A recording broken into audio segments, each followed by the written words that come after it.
Yeah, that's also very important. Whatever is there within me will automatically be received by people around me.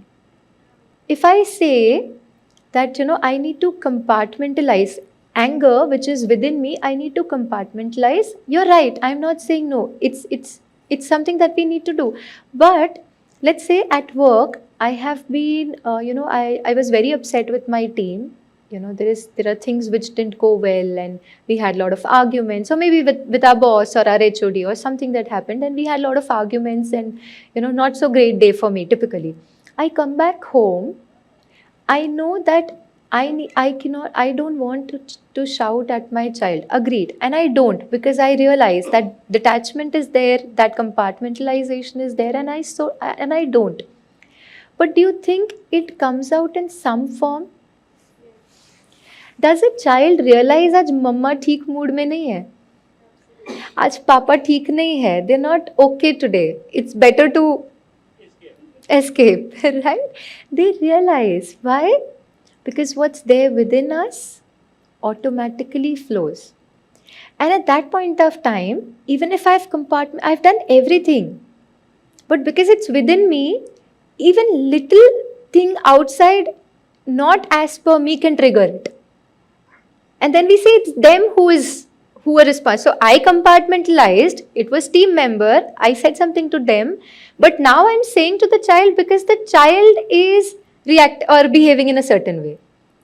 But can we understand whatever is there within us will automatically flow? So the effort is, can we create experiences which are clockwise? And when we have those clockwise feelings and experiences within us, we don't have to make any effort to give it to other people. Don't have to make.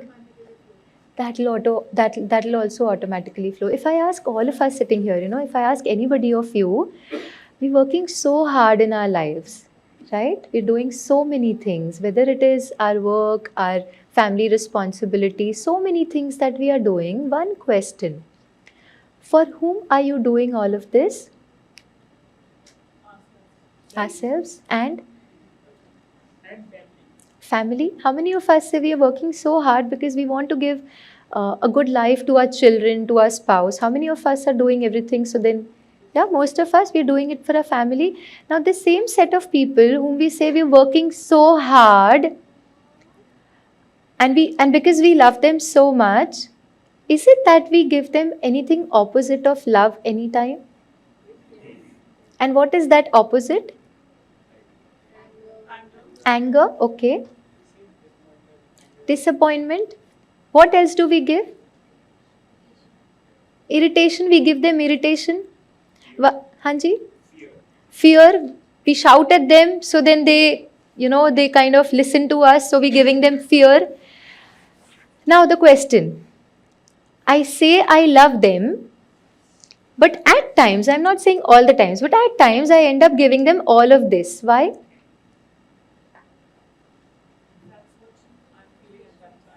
That's what I have within me. And how is it that I have all this within me? Coming back to thought, feeling, experiences. Same cycle. These experiences are actually, getting stored in our subconscious in the form of emotions, feelings. Where does this reaction come from? Okay. Yeah, the past experiences that we've accumulated without even knowing, they just come at that point in time. And that's where creating that gap. The second slide that we saw, creating those spaces in our thought processes, which only means slowing down our thoughts a bit. Slowing down our thoughts a bit. Creating those spaces. We discussed about 45,000 to 65,000 thoughts, and maybe sometimes even more. Slowing down those thoughts. Putting a full stop. They said one time, I will not repeat it 5 times. Full stop. Imagine how our life experiences can change if we are able to do that.